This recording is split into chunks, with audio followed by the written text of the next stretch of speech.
morning, guys. So today I wanted to do a quick video for you guys just to understand the whole situation about homelessness is a choice. When that comment was made by Suella Braverman, I saw red. I was going to go mad, and I kind of did, and I had a lot of strong words to say about it, and granted, you may say, well, they did choose. We all have a choice in everything we do, but the thing is, if they're choosing to sleep rough, then what is the alternative choice? Another thing people don't understand, they say, oh, but there's hostels out there, and there's this out there, and there's that out there. However, what you don't realise is the referral processes of getting into a hostel are a nightmare. You have to relive your trauma, you have to go through so many tick box exercises, it's frustrating, and all you really want to do is just hide away from the world because you just feel let down by it. Then you get put into a hostel that might be a hostel that has some alcoholics or addicts in it and some that aren't addicts and alcoholics, and they mix them together, and the non-addicted people, they feel unsafe, and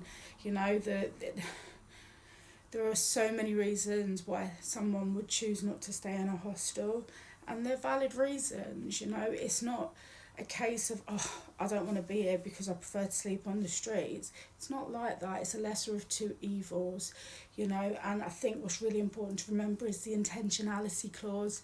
So when you represent as homeless to the local authority, you go through the application process and they then investigate your reasons for being homeless, and there are reasons like domestic abuse and like just breakdowns in relationships, etc., abusive relationships.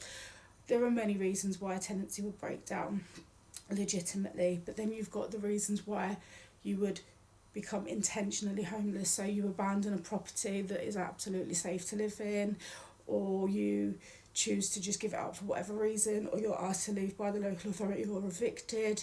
There are reasons why you were then intentionally homeless, and then they won't support you. And in this scenario, there's only ever one chance. There's zero tolerance. So if you are placed in a hostel by the local authority or temporary accommodation, you are then told to stay there until you're offered a permanent accommodation like a house or a flat. Now, if you leave that temporary accommodation, you are then making yourself intentionally homeless. Now, let me tell you about a temporary accommodation I stayed in not so long ago, 2.5 years ago, with my children. And the first night we moved in, there was a mouse running across the floor. It was a building that was notorious for substance abuse and dealing, etc. And there was also sex offenders placed in this accommodation as well. It was not supposed to have children in it. However, they placed us in there, and we were exposed to all of this for a good 6-7 months until we were offered our permanent accommodation that had been sat empty since long before we even moved into the other accommodation. The point is this: I'm an ex-addict. They didn't safeguard me from relapsing because they put me in a block of flats when I'm already dealing with having to flee DV. So then you've got my children who are exposed to sex offenders, 12 years old, twins, boy and a girl. So you can understand the fact that I was going through absolute turmoil, just trying to keep my kids protected, trying to keep myself protected from relapse because I'm going through hell. So it was just really bad placement. But the thing is, I had to stick it out, because if I had left, I would have been intentionally homeless, and then that would have meant I would get no statutory support from the local authority, who I really depended on at that time. So I knew I had to stay in that accommodation and just ride through it.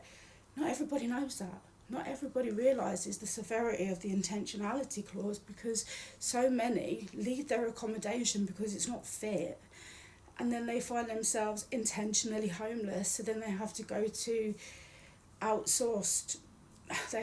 non-statutory services like shelter and crisis, and these non-statutory services, they've only got so many rooms, they've only got so many beds, so it's a vicious circle.